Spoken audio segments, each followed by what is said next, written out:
বসে বসে দোয়া করবে, ওগো আমার আল্লাহ পুরো বাপটাকে তুমি তুলে নিও না, মাটাকে তুলে নিও না, কেন বড় নিয়ামতের যিনি, বড় আদরের যিনি, বড় সম্মানের যিনি, তুমি বাইরে খোলো তো কি হয়েছে, কেউ তোমার জন্য ঢাল হয়ে আল্লাহর কাছে ফরিয়াদ করতে থাকে। আমি আমার কথা বলি, এই বাংলার অলিতে গলিতে আমার দুশ্মন ঘুরে বেড়াতে লেগেছে, কিন্তু আমার বাপের দোয়া, আমার মায়ের দোয়া আমার জন্য ঢাল হয়ে রয়েছে।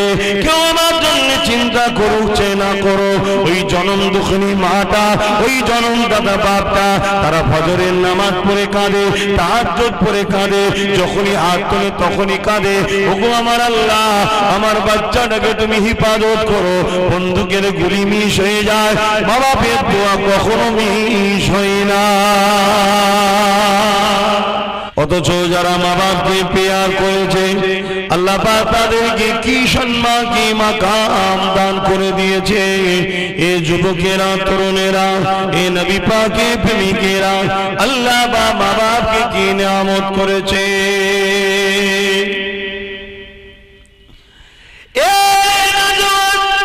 কখনো কি তুমি চিন্তা করে দেখেছো, তুমি একদিন কাজ থেকে এসেছো, একটু রাত করে তুমি ঘরে ফিরেছো, তোমার বাচ্চা যদি কেঁদে ওঠে তোমাকে বিরক্ত লাগছে, কেননা পরের দিন আবার তোমাকে কাজে যেতে হবে, তাই তোমাকে বিরক্ত লাগে, ভালো লাগে না। তুমি তোমার পরিবারকে বলো কে থামাও বা পাশের ঘরে নিয়ে যাও, আমার ঘুমে ডিস্টার্ব হচ্ছে।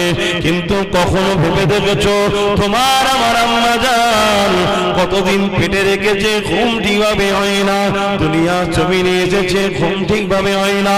যখন তুমি ছোট ছিলে একটুতেই বিমার হয়ে যেত, ঠান্ডা লেগে যেত, হাঁচি হতো, সর্দি হতো, জ্বর হতো, নানা রকম পেটে যন্ত্রণা হতো, কাঁদতে থাকতে, তখন তোমার মা কিন্তু ঘুমাতে বাধ্য না, রাত জেগে তোমাকে কোলে করে নিয়ে ঘুরে ঘুরে বেড়াতো। এইরকম একটা রাত রয়েছে, এক মানুষ রাত্রিতে এইভাবে ঘরে ফিরেছে, ফিরার পরে দেখছে তার বাচ্চা কাঁদতে লেগেছে।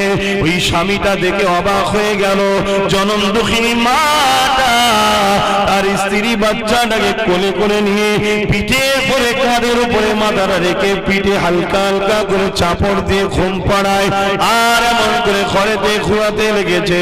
স্বামীটার চোখে পানি এসে গেছে, আরে আমার মাও নিশ্চয় আমাকেও ছোটবেলায় এত কষ্ট করে লালন পালন করেছে, তাই ধরপড় করে উঠে পড়েছে। স্ত্রী জিজ্ঞাসা করছে কোথায় যাবে, না রে কতদিন হয়ে গেল ওই যে গোরস্থানে তারা পড়ে আছে, একবারও যাবার সময় নাই, ইনকাম করাতে ব্যস্ত, দুনিয়াদারিতে ব্যস্ত। আজ তোমার এই দৃশ্যটা দেখে আমার মায়ের কথা আমার মনে পড়েছে, তাদের কবরে ধারে একটু দাঁড়ায়, কেন নবী আমার জানিয়ে দিয়েছে মান যারা কবর আবা ওইহে আও আহাদুহুমা ফি কুল্লি জামাতিন গফরাল্লাহু কুতিবা বাররা।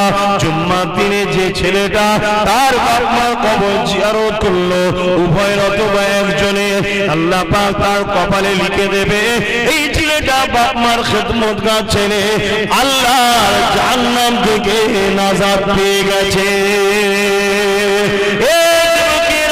জুম্মার দিনে বাপ মার কবর জিয়ারত করবে, যাদের হায়াতে আছে মসজিদে একটু বসে বসে দোয়া করবে, ওগো আমার আল্লাহ পুরো বাপটাকে তুমি তুলে নিও না, মাটাকে তুলে নিও না, কেন বড় নিয়ামতের যিনি, বড় আদরের যিনি, বড় সম্মানের যিনি, তুমি বাইরে খোলো তো কি হয়েছে, কেউ তোমার জন্য ঢাল হয়ে আল্লাহর কাছে ফরিয়াদ করতে থাকে।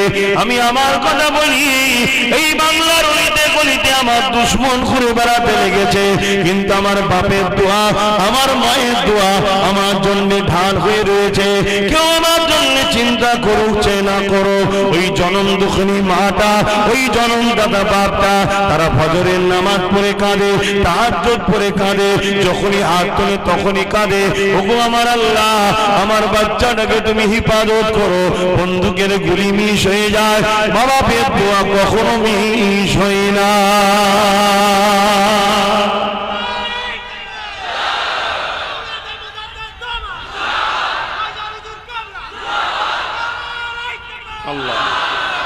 অথচ আল্লাহ নবী জানালেন লা ইয়ারহামুল্লাহু মান লা ইয়ারহামুন নাস। আল্লাহ বা হাদিসে কুরসির মধ্যে আমার আল্লাহ জানিয়ে দিলেন, মান রাদিয়া আনহু ওয়ালিদাহু ফালা নানহু রাদিন। মা বাপ যার উপরে রাজি, আমার আল্লাহ স্বয়ং নিজে তাদের উপরে রাজি। আল্লাহকে রাজি করতে চান না? চান। কোথায় ছুটছেন? কোথায় ছুটছেন? আল্লাহ খোদ নিজে জানাচ্ছে, মা বাপ যার উপরে আমি রাজি তার উপরে আমি রাজি। তাহলে মা বাপকে রাজি করুন। তবে হ্যাঁ, এখানে একটা মসলা বলে দিই, মা বাপ যদি আল্লাহ ও রসুলের বিরুদ্ধে কোনো কাজ বলে ওই কথা মানা যাবে না, কিন্তু ওর সঙ্গে ঝগড়াও করা যাবে না। মাথায় হ্যাট করে সরে যেতে হবে যে আমি পারলাম না। কেন? মা বাপের আগে আল্লাহ ও আল্লাহ রসুল। আল্লাহ নবী বসে আছেন, এমন সময় একটা মানুষ চলে এলো।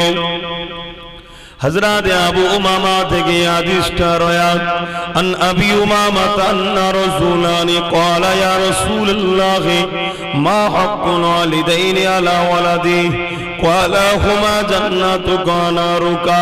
হযরত আবু উমামা রাদিয়াল্লাহু তাআলা বলেন, আমি বসে রয়েছি রাসূলুল্লাহর কাছে, এমন সময় একটা যুবক চলে আসলো। আল্লাহ নবীকে জিজ্ঞাসা করতে লাগলেন, ইয়া রাসূলুল্লাহ হাবিবাল্লাহ, মা বাপের উপরে ছেলেদের হক কি? আল্লাহ নবী বলেছেন, হুমা জান্নাতুকা নারুকা। যদি তুমি মা বাপকে নারাজ করো, বেজার করো, কষ্ট দাও, এ ছেলে তুমি জাহান্নামী হয়ে যাবে। আর যদি তুমি মা বাপকে খুশি করো, খুশি রাখো, আনন্দ দাও, তাকে খুশি রাখো, তার খোঁজ খবর রাখো, তার সেবা করো, হুমা জান্নাতুকা, এ ছেলে তুমি জান্নাতি হয়ে যাবে। এই শিক্ষাগুলো আমাদের বাচ্চাগুলোকে তো দিতে হবে ছোটবেলা থেকে। তবে তো ছোটবেলা থেকে শিখবে যে আমার মা এটা সম্মানের জিনিস, আমার বাপ এটা সম্মানের জিনিস। এইটু বাচ্চা, এই বাবু তোরা কোরআনের সঙ্গে কখনো বিয়াদবি করিস?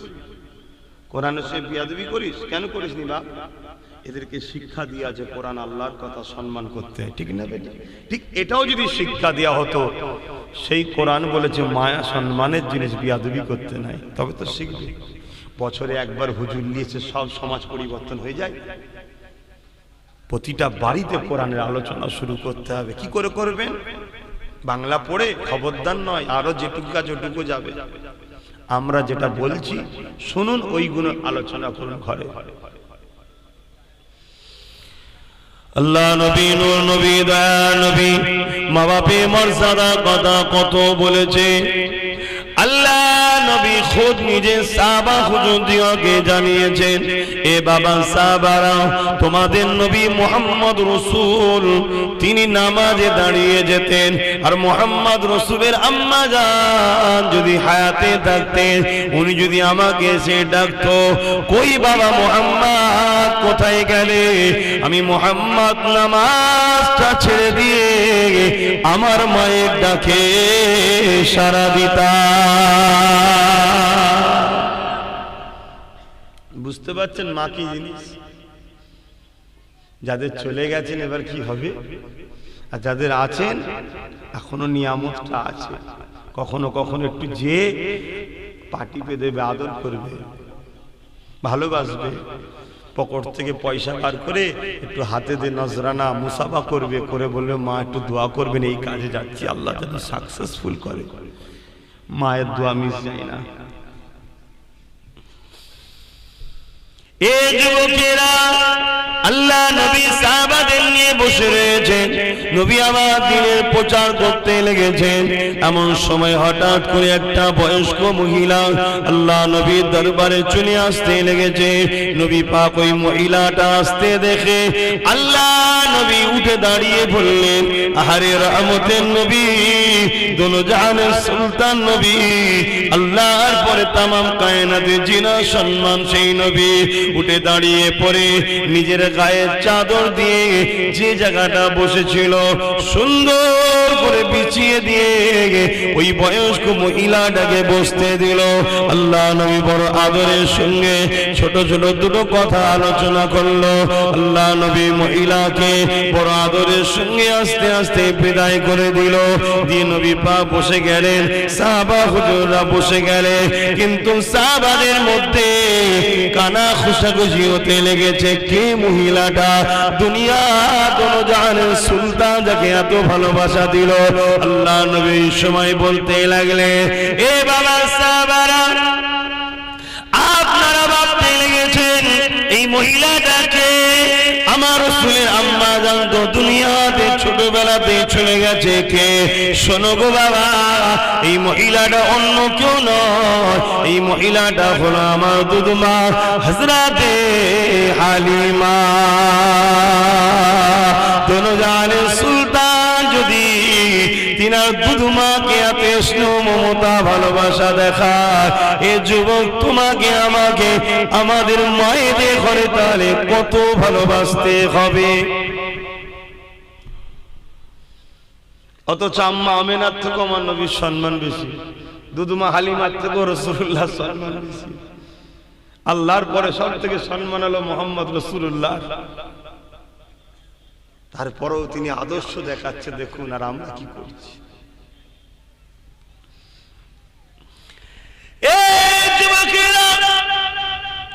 জগৎ বিখ্যাত একজন মুহাদ্দিস, তিনি তিনার ছাত্রদের নিয়ে পড়াশোনা করাতে বসেছেন।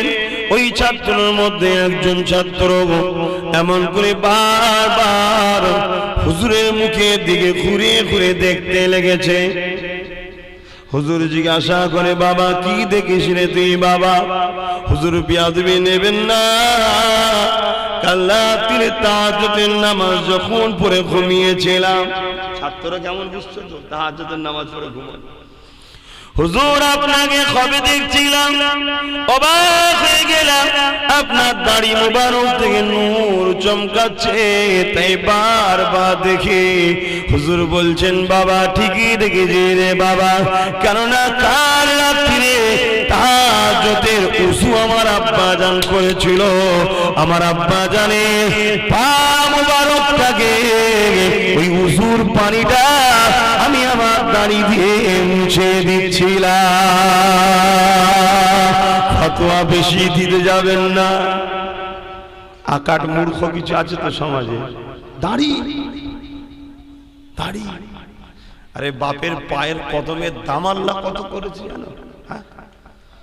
বাপকে আল্লাহ জান্নাতের দরজা চৌকাট করেছে। জোরে বলুন সুবহানাল্লাহ। আল জান্নাতু তাদামুল উম্মাহাত, আল্লাহ মাকে জান্নাত বানিয়ে দিয়েছে। এই প্রতিটা ছেলের জান্নাত হলো তার মায়ের পায়ের তলায়।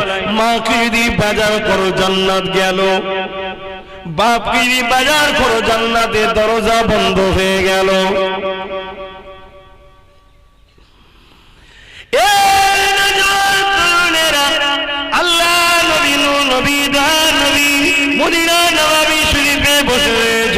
এমন সময় দেখা যায় আল্লাহ নবী হুজরা মুবারকে বসে রয়েছে।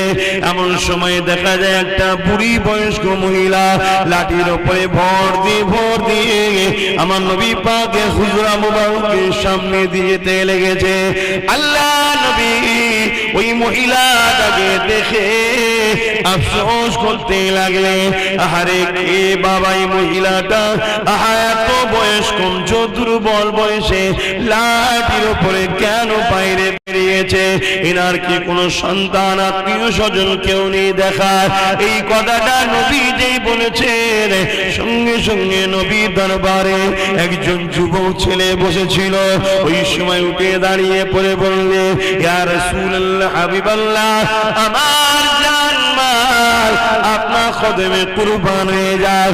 ইয়া রাসূলুল্লাহ হাবিবাল্লাহ, ওই মহিলাটা হলো আমার আম্মা জান।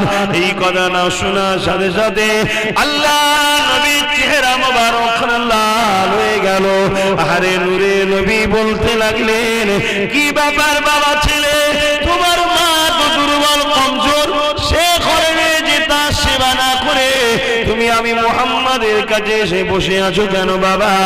ওই সময় ছেলেটা বলেছিল, ইয়া রাসূলুল্লাহ, হাবিবাল্লাহ, আমার মা আপনাকে মানে না, আমার মা এক আল্লাহকে মানে না, আমার মা দেব দেবী মূর্তির উপাসনা করে, এক আল্লাহকে মানে না, আপনাকে মানে না।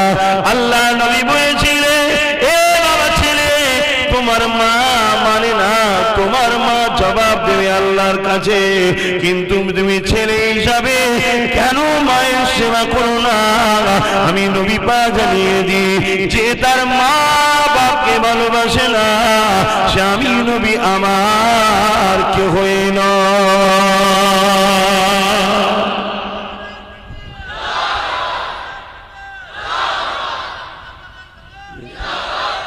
কি বুঝলেন? একজন মূর্তি পূজারী মা তো কি হয়েছে? ছেলে ইসলাম কবুল করেছে, ছেলে একত্ববাদের বিশ্বাস করেছে, রিসালাতের বিশ্বাস করেছে, মা মূর্তি পূজারী, মা জবাব দেবে আল্লাহর কাছে। কিন্তু তুমি ছেলে হিসাবে মায়ের সেবা করোনি, তার মানে যাও যাও তোমার মায়ের সেবা করো, আমার কাছে বসবে না। কিছু বুঝতে পারছে? মতটা মানা যাবে না, কেন মতটা শিরক, মতটা ইসলাম বিরোধী, আল্লাহ বিরোধী। কিন্তু মা তো, তাকে সেবা করো। যদি সেবা না করো, তার যদি খেয়াল না রাখো যে মায়ের নয়, সে আমার নয়, তাহলে আজ আমরা যদি কেউ মনে করি হুজুর আমার মা নামাজ পড়ে না, আমার মা টিভি দেখে, ও মাকে কি আর সম্মান করতে হবে? না, এটা ভুল। তোমার তোমার মা টিভি দেখে, তুমি আল্লাহর কাছে দোয়া করো, আল্লাহ আমার মাকে খারাপ থেকে বাঁচান, খারাপ থেকে বাঁচান। তোমার মায়ের পা ধরে আদর করে করে বলো, মা এটা করুনি, মা বেপর্দা হওনি, মা টিভি দেখুনি, মা গান শুনুনি, মা হারাম কাজ, তুমি জাহান্নামে চলে যাবে, মা তাকে আদর করে বুঝাও। সেই যদি নাও শোনে, তথাপি তোমার মা তোমার কাছে জান্নাত, তোমাকে সেবা করতে হবে। ও ভুল করছে, আল্লাহকে জবাব দেবে। কথা বুঝছেন না? বুঝেন না? বাপ বিড়ি খায়, মদ খায়, পার্টি করে, মারপিট করে, চুরি করে, গুন্ডাগিরি করে, তুমি আব্বাকে বুঝাও, আদর করে বুঝাও, ঝগড়া করে না, তার পা ধরে পেলো, তুমি না শুনলে আমি ছাড়বো না। সে তোমায় দুটো লাথি মারবে, তো কি হয়েছে? কিন্তু তোমার বাপ তোমার চেষ্টাতে যদি পরিবর্তন হয়ে যায়, সে তো আল্লাহর জান্নাতি হয়ে যাবে। তোমার এই চেষ্টাতেই আল্লাহ তোমাকেও জান্নাতি করতে হবে। জোরে বলুন সুবহানাল্লাহ। দেখ ছেলেটা কত বাপকে ভালোবাসে, ছেলেটা বাপকে জান্নাতি বানাতে চেয়ে মারো পর্যন্ত খেয়ে। কথা বুঝছেন না? বুঝেন না? কিন্তু এর পরেও যদি তোমার বাপ না শুনে, কিন্তু এই বাপের সেবা তোমায় করতে হবে। তার মতটা তুমি মানতে পারবে না, কেন? তার মতটা ইসলাম বিরোধী, তার মতটা ইসলাম বিরোধী, সে শরিয়ত বিরোধী কাজ করে, সে খারাপ লোকেদের সঙ্গে উঠা বসা করে, সে দুনিয়ার জালিমদের সঙ্গে উঠা বসা করে, দুনিয়ার জালিমদের পক্ষে তার সাপোর্ট সহযোগিতা আছে, তাকে মানা যাবে না তার মতটাকে। কিন্তু বাপ হিসেবে তাকে ভালোবাসতে হবে, পিয়ার করতে হবে। তোমার আব্বা, আল্লাহর বিধান এটাই তো আমাদের পরীক্ষা রে বাবা। কষ্ট যদি না হয় তাহলে পরীক্ষা কিসে? হ্যাঁ, কেউ কেউ বলে যে দুনিয়ায় যদি ওই লোকটাকে ধরতে পারতাম তাহলে একটু ভালো করে জিজ্ঞেস করতাম পড়াশোনাটা কেন রেখেছো, এটা বাদ দিলেই তো হয়। আর যদি কষ্ট না হয় তাহলে পরীক্ষা বসে পাশ করার পরে মজাটাই বা কি করে বুঝবে? কষ্ট করে রাত জেগে পড়ে পড়ে মেহনত করেছে, পরীক্ষায় বসেছে, ভালো রেজাল্ট হয়েছে, যে আনন্দটা হয় তখনই তো আনন্দ, কষ্টের ফলটা বোঝা যায়। দুনিয়ায় তো একটু কষ্ট হবে, তবে তো আখিরাতে মজা পাবে।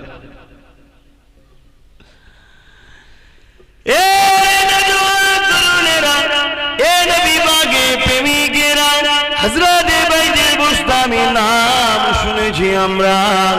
হযরতে বাইজিল বুস্তামি এমন করে দেখা যায় তিনিও তো আল্লাহর মায়ের দোয়াতে সুলতান আরিফিনের লকাব আল্লাহ দিয়ে দিয়েছে। আল্লাহ পাক তিনাকে অনেক বড় সম্মান দিয়েছে। হুজুর আমার এমন করে কাবা শরীফ তওয়াফ করতে গেছে, ওই কাবা শরীফ তওয়াফ করতে গিয়ে হুজুর আমার আল্লাহ পাকের কাছে ফরিয়াদ করতে লেগেছে, ও রব্বি আল্লাহ পাক, এত লক্ষ লক্ষ মানুষ হজ করতে এসেছে, আল্লাহ পাক আপনি সবার হজ কি কবুল করে নিয়েছেন? আল্লাহ পাক বললেন, বাইজি বাইজিদের সবার হজ কবুল হয়েছে, কিন্তু একটা মানুষের হজকে কবুল করেনি।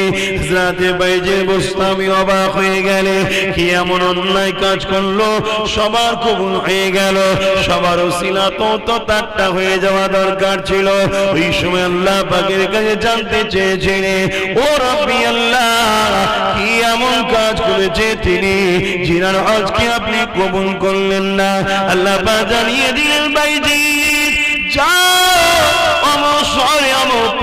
সেই মানুষটা বসে আছে হাত পা ক্ষত অবস্থাতে, তার আজকে আমি আল্লাহ পাক কবুল করি না। হুজুর আমার জানার বড় কৌতূহল হলো, হুজুর আমার সেই জায়গায় পৌঁছে গেলে ওই মানুষটা কাজ বরাবর যখন পৌঁছাবে, ওই মানুষটা সালাম দিয়ে বলতে লেগেছে, ও হযরত বাইজি, আমার হজ কবুল হয়নি, তাই আপনি আমাকে দেখতে আসতে লেগেছেন।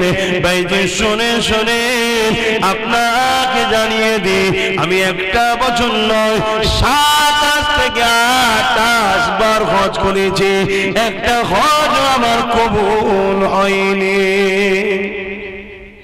একবার 27-28 বার। আর মা বাপকে ভালোবাসলে কি হয়? কবুল হজের সওয়াব পায়। আর এখানে 27-28 বার হজ করেছে, একবারও কবুল হয়নি। আহা, চলতে গিয়ে অনেক সময় ঠুকুর মুকুর হয়ে যায়। আব্বারা ছেলেগুলোকে বদদোয়া করবেন না, দোয়া করবেন। মায়েরা ছেলেগুলোকে বদদোয়া করবেন না, দোয়া করবেন। আপনাদেরই তো কলিজার টুকরো পরে ফেলে, বদদোয়া না করে নামাজ বাড়িতে বসে দোয়া করে আল্লাহ হিদায়াত করে। একটু বলি বাপমার কথা, কি নিয়ামত আল্লাহ করেছে। এইটা রোদ বলে কি বসছেন না, কি বলেন তো? ও রোদ বলে বসতে চাইছেন, ঠিক আছে থাক, কি করা যাবে। আল্লাহর ওলি হযরতে বাইজিদ বুস্তামি ওই সময় অবাক হয়ে গেলেন, আমার নাম বাইজিদ, আমি কি জন্য এসেছি এই মানুষটা জেনে গেল, তাহলে এই মানুষটা নিশ্চয়ই কানেকশন আল্লাহর সঙ্গে আছে। কেননা ইত্তাকু ফিরাসাতাল মুমিনি ফাইন্নাহু ইয়ানসুরু বিনুরিল্লাহ।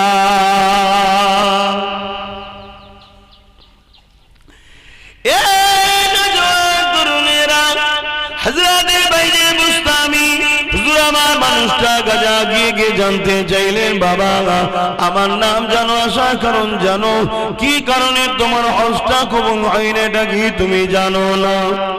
হ্যাঁ জানি। আল্লাহ পাক আপনার আসার খবর আমাকে যেমন দিয়েছে, এটাও মায়ের দুয়ার ফজিলত। আবার কিন্তু রক্তের গরমে শয়তানের ধোকায় পড়ে একদিন যখন আমি ঘরে ঢুকতেছিলাম কাজ থেকে ফিরে, বড় ক্লান্ত খাটা শরীর ছিল, ঘরে ঢোকার সময় দেখলাম আমার আম্মার সঙ্গে স্ত্রীর কথা কাটাকাটি হতে লেগেছে। আমি রাগটা সহ্য না করতে পেরে আমার জনম দুঃখিনী মাকে একটা ধাক্কা দিয়ে দিয়েছিলাম। মা বেজার হয়ে গিয়েছিল, মা বেজার হয়ে গিয়ে আল্লাহর কাছে দুটো হাত তুলে বলেছিল, আল্লাহ যে ছেলে তার মাকে আঘাত দেয়, আল্লাহ তুমি সেই ছেলেকে জাহান্নামী করে দাও। ও হযরতে বাইজিদ বুস্তামি, তাই আমার 28 বছরের হজকে 28 বছরের হজকে আল্লাহ পাক কবুল করে না। কেন? জাহান্নামীর আমল নিয়ে কি হবে? আমি যাই হজ করতে, কিন্তু আল্লাহ পাক আমার হজকে কবুল করেন, এটা আমার মায়ের বদদোয়া। যদি মা বাপ বেজার থাকে, তুমি নামাজ পড়ো, নাজাত নাই, কেন তোমার নামাজ কবুল হবে? বলো বলো না। তাই মা বাপকে খুশি করে। আর একদিন একটা রায়াত পড়েছিলাম যে একটা আলেম মানুষ প্রতিবারে হজের নিয়ত করে, আর মা বলে, বাবা আমার শরীরটা বড় অসুস্থ, কেউ নেই, তুই একটা সাহারা, বাবা আমি ইন্তেকাল হয়ে গেলে তুই যাবি তুমি বাবা। আবার হজটা ক্যান্সেল করে দেয়। আলেম তো এরম প্রায় হচ্ছে। ব্যাস একদিন প্রেম খিচলে গেছে, 1 বছরে আরে আপনি প্রতিবারই হজের সময় এলে আমি যাবার সব করি, আর আপনি বলেন আমি চলে গেলে তুই যাবি। তোমার মরণও হচ্ছে না আর আমার যাওয়াও হচ্ছে না, হ্যাঁ তোমার কথা শুনবো না। চলে গেছে। মা বলেছে আল্লাহ, যে ছেলে তার মাকে অপমান করলো, আল্লাহ তুমিও তাকে অপমান করো। আগেকার সময় পায়ে হেঁটেও হজ হতো, পায়ে হেঁটে হেঁটে যাচ্ছে, গভীর রাত হয়ে গেছে, কোথায় থাকবে? মসজিদে আশ্রয় নেই। মুসাফিরদের জন্য মসজিদের রাতটুকু যান বাঁচাবার জন্য থাকা যায়, পরের দিন চলে যেতে হবে। কথা বুঝে আসছে? কেন রাস্তাঘাটে থাকলে চুরি হয়ে যেতে পারে, জানের ওপর হামলা হতে পারে। তাই মসজিদে বসে, ঘুমোবার তো জায়গা নয় মসজিদ, তাই উনি মসজিদে জিকির করছে, নফল নামাজ পড়ছে। আলেম মানুষ, ভালো মানুষ। আহা, এখন ওই গ্রামে চোর পড়েছে রাত্রে, চোর চোর করে যেই হাঁকাত দিয়ে তার চোরটা মসজিদের দিকে গেছে, এতটুকু একজন দেখেছে। তো সবাই এসে মসজিদ ঘিরে ফেলেছে। চোর তো হওয়া, মসজিদের মধ্যে কে আছে ভাই? চোর আছে? আলেম মানুষটা আছে, উনি জিকির করছে, নামাজ পড়ছে, তো খেয়ালই নেই। ওকে এসে ধরে চুরি করে আবার নামাজ। সে তখন বলছে ভাই আমি হজে যাচ্ছি, আমি মুসাফির মানুষ। এই মানুষ, তত তো ভিসা ফিসার এত সিস্টেম ছিল না রে বাবা। কিছুতেই প্রমাণ হলো না। তখন বিচারের কাজীর কাছে যখন নিয়ে গেছে, আগেকার সময় আগে প্রচার করা হতো এই শাস্তির জন্য এই লোকের এই শাস্তি দেওয়া হচ্ছে। তো বিচারকের ঘোষণা হচ্ছে যে ইনি চুরি করার জন্য ইনার হাত কাটা হচ্ছে। তখন আলেম বান্দাটা বলছে শুনুন ভাই, আমি শেষবার একটা কথা বলছি, আমি চোর নই, কিন্তু আপনারা ফয়সালা যখন করছেন এই ঘোষণাটাকে একটু চেঞ্জ করে দেন। কি ঘোষণা? যে মা বাপের মায়ের কথা অমান্য করার জন্য এর হাত কাটা হচ্ছে। তখন জানতে চেয়েছে সবাই কি ব্যাপার, এই ব্যাপার। কিন্তু তখন তো শাস্তি ঘোষণা হয়ে গেছে।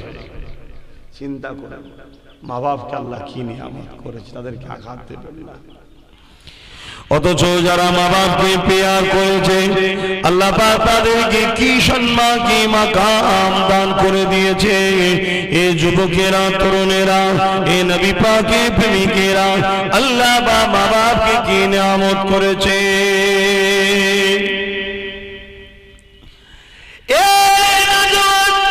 কখনো কি তুমি চিন্তা করে দেখেছো, তুমি একদিন কাজ থেকে এসেছো, একটু রাত করে তুমি ঘরে ফিরেছো, তোমার বাচ্চা যদি কেঁদে ওঠে তোমাকে বিরক্ত লাগছে, কেননা পরের দিন আবার তোমাকে কাজে যেতে হবে, তাই তোমাকে বিরক্ত লাগে, ভালো লাগে না। তুমি তোমার পরিবারকে বলো কে থামাও বা পাশের ঘরে নিয়ে যাও, আমার ঘুমে ডিস্টার্ব হচ্ছে।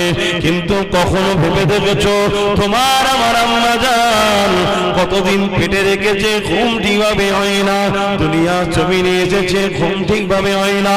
যখন তুমি ছোট ছিলে একটুতেই বিমার হয়ে যেত, ঠান্ডা লেগে যেত, হাঁচি হতো, সর্দি হতো, জ্বর হতো, নানা রকম পেটে যন্ত্রণা হতো, কাঁদতে থাকতে। তখন তোমার মা কিন্তু ঘুমাতে পারত না, রাত জেগে তোমাকে কোলে করে নিয়ে ঘুরে ঘুরে বেড়াতো।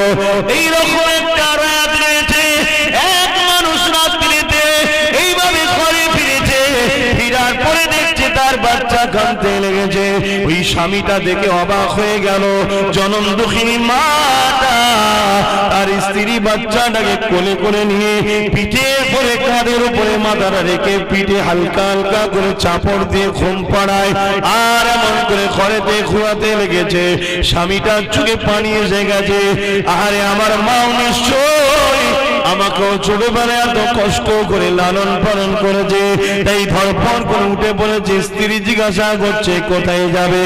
না রে, কতদিন হয়ে গেল ওই যে গোরস্থানে তারা পড়ে আছে, একবারও যাবার সময় নাই, ইনকাম করাতে ব্যস্ত, দুনিয়াদারিতে ব্যস্ত।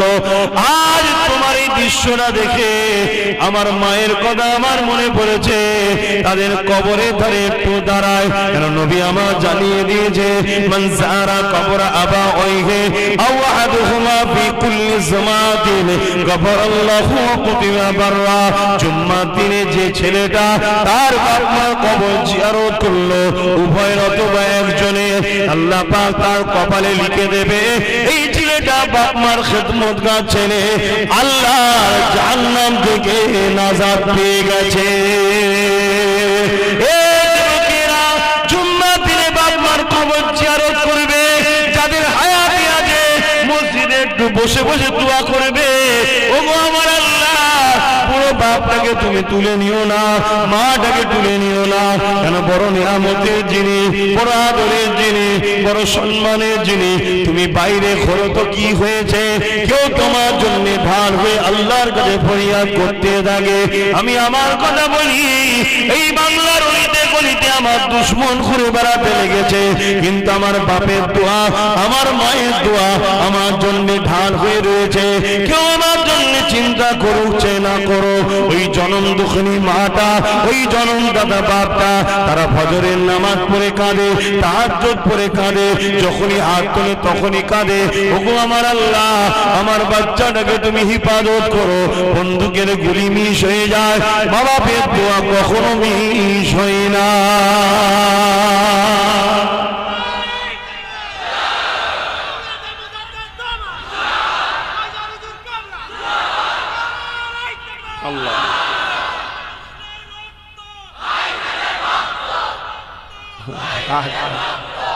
এই যে এত সম্মান, এত ভালোবাসা, এটা তো মা বাপের দোয়া।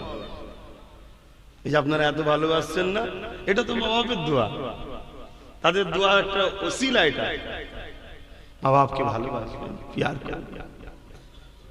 মা কি জিনিস, তা আমার মাটা আমার কাছে যেমন নিয়ামত, তোমার মাটা যেমনই হোক তোমার কাছে সেম নিয়ামত, তুমি কম মনে করোনি তাকে। সে যদি পর্দা নাও করে থাকে সেটা তার ভুল, কিন্তু তোমার জন্য নিয়ামত। আমার বাপটা আমার কাছে যেমন নিয়ামত, হ্যাঁ হুজুর ঠিক আছে মুজাদ্দেদ জামানের ঘরের ছেলে, কিন্তু তোমার বাপটা যদি দাঁড়ি চাচাও হয় ওটা তেনার ভুল, কিন্তু তোমার কাছে নিয়ামত ততটাই যতটা আমার বাবা আমার কাছে নিয়ামত। এটা হচ্ছে আল্লাহ দান। কেন তারা যে কষ্টটা করে না, পৃথিবীতে দ্বিতীয় এই কষ্টটা কেউ করতে চাইবে না। তুমি চিন্তা করে দেখো, আজ তোমার ঘরে যদি বাচ্চা থাকে, এই বর্ষার সময়, ঠান্ডার সময়, পানি ঝড়ের সময়, তোমার বাচ্চা যদি কঠিন রাত্রে বিমারটা বেড়ে যায়, স্বাভাবিক রাত্রে বিমার একটু বাড়ে, তোমার স্ত্রী তোমাকে কি বলে, যান একবার ডাক্তার বাবুকে ডেকে নিয়ে আসেন। তুমি এখন মডার্ন হয়েছ, ফোন করলেও চলে আসে, বা রাস্তাঘাট এখন উন্নত, সাপ হবে না, ভয় নাই, লাইট রয়েছে, সবই রয়েছে, তথাপিও তুমি কিন্তু এই রাত্রিরে একা বেরিয়ে যাও, নিজের জানের মায়া করো না। কেন আমার বাচ্চা অসুস্থ, তুমি করো না বলো, আজকাল যুবকরা করো না। কিন্তু তোমার আব্বা যখন বেরোতো, এখনো কাদা, ঝড় হচ্ছে, বাদ পড়ছে, সাপ খবের কত ভয়, হাতে না ছিল উন্নত মানের টর্চ লাইট, না ছিল এলাকায় ল্যাম্পপোস্টের লাইট, হারিকেন নিয়ে লম্ফন নিয়ে চলে গেল, একটা ঝমকা হাওয়া মারলো, লাইটটা বন্ধ হয়ে গেল, লম্ফটা বন্ধ হয়ে গেল, তথাপি পিছনে তাকাইনি, বাচ্চার জন্য আগে যেতে লেগেছে। আরে ডাক্তার বাবুকে যে বলে ডাক্তার বাবু ওঠেন, সে ডাক্তারও সারা দিতে চায় না। কাল সকাল হলে যাবো খনি, তোমার আমার আব্বা প্রয়োজনে কোনো সময় পাও ধরে ফেলেছে, ডাক্তার বাবুরে ছেলেটার জ্বরটা 104 হয়ে গেছে, খেয়েছে গেছে, একবার চলো না বাবা। অনেক ছোট বড় কথা শুনতে হয়, বা ঠান্ডা মাথায় সব কিছু শুয়ে নিয়ে ডাক্তারকে তোমার জন্য নিয়ে এসেছে। আজকে সেই বাপ যখন বুড়ো হয়ে গেছে, তাকে একটু সেবা করো, তার একটু খোঁজ নাও, তাকে একটু যত্ন করো। আর আব্বা জানেরা, আপনারা এখন আর দুনিয়ালি বেশি মাথা মারবেন না, গার্জেন হিসাবে মাথার উপরে বসে থাকবেন ঠিকই কথা, কিন্তু ছেলেরা যখন বড় হয়েছে ওদেরকে একটু দায়িত্বভার হালকা হালকা করে ছাড়েন। এখনো আচড়াচড়ি করবেন না। কিছু বাপেদের অভ্যাস আছে, এখনো আচড়াই করবেন না।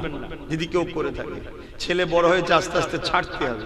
বাপ আমি থাকতে থাকতে দুনিয়াদারিটা শিখে এলে, কেন দুনিয়াদারি বিরাট ডেঞ্জারাস জিনিস বাপ, এটাও শিখতে হয়। কি আব্বারা, তাই তো নাকি?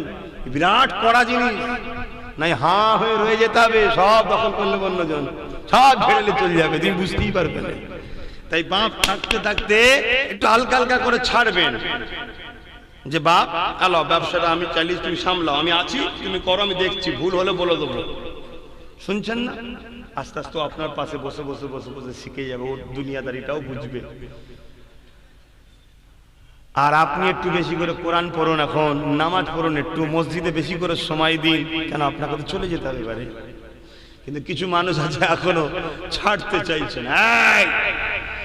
আমরা এখন আছি না, এখন তো তোমরা, আমরা মরে গেলে হঠাৎ করে মরে যাবে, ছেলে দিতে খুঁজে পাচ্ছে না। দরুদ শরীফ আল্লাহুম্মা সাল্লি আলা, ও তলাতেও ফাটছে, ওয়ালা আলি সাইয়্যিদিনা,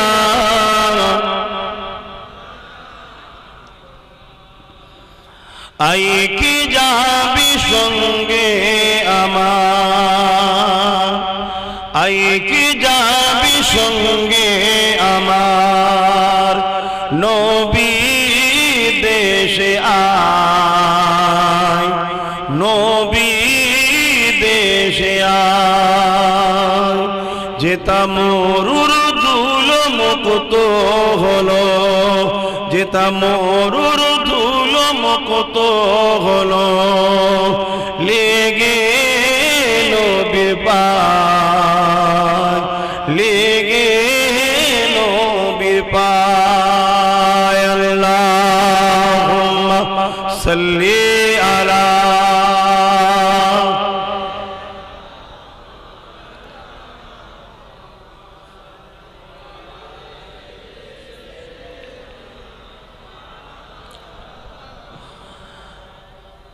হাজার খুনি আমি যাব মদিনাতে, হাজার খুনি আমি যাব মদিনাতে, বলবো নবীজিকে মিটবে বেদনা আমার যে, কোন দিকে ভাই হেরা গোহা, কোন দিকে ভাই হেরা গোহা, বলে দাও আমায়। আল্লাহুম্মা সাল্লি আলা মাওলানা মুহাম্মদ ওয়ালা আলি সাইয়্যিদিনা। আল্লাহু আকবার। যুবকরা, যাদের আল্লাহ অর্থ দিয়েছে, বাপ মাকে সাথে করে মক্কা মদিনায় ঘুরতে নিয়ে যাও, তোমার জান্নাত তোমার সাথে থাকবে। আর আল্লাহর কাবা ওটাও জান্নাত, রাসূলের রওজা মোবারক ওটাও জান্নাত। কথা বুঝে আসছে? তোমার যদি সময় থাকে, অর্থ থাকে, এই বয়সে একটু বাপ মাকে নিয়ে যাও, তাদেরকে সাথে করে নিয়ে ঘুরিয়ে আনো। কত বড় নিয়ামত আল্লাহ বাপ মাকে করেছে। একটু বলবো বাপ মার কথা। মুসলিম শরীফের হাদিস, একজন মানুষ যে নবীর কাছে আসলেন, আল্লাহ নবীকে সালাম দিয়ে বলতে লাগলেন, ইয়া রাসূলুল্লাহ, হাবিবাল্লাহ, আমি আপনার কাছে এসেছি হুজুর, জিহাদ ও হিজরতের ইজাজত দেন, যাতে করে আমি আল্লাহ পাকের কাছে সুফল কামনা করতে পারে। আল্লাহ নবী বলেছিলেন তোমার ঘরে কি বাপ মা আছে? ছেলেটা বললেন ক্বালা নাম বাল কিলাহুমা, তারা দুজনেই আছে। আল্লাহ নবী বললেন ফিরে যাও, তাদের সেবা করো, যত্ন করো, ভালোবাসো, খেদমত করো, এর বিনিময়ে আল্লাহ তোমাকে জিহাদ ও হিজরতের সওয়াব দিয়ে দেবে। আল্লাহু আকবার। মা বাপের সেবাতে কত বড় নিয়ামত দেখুন।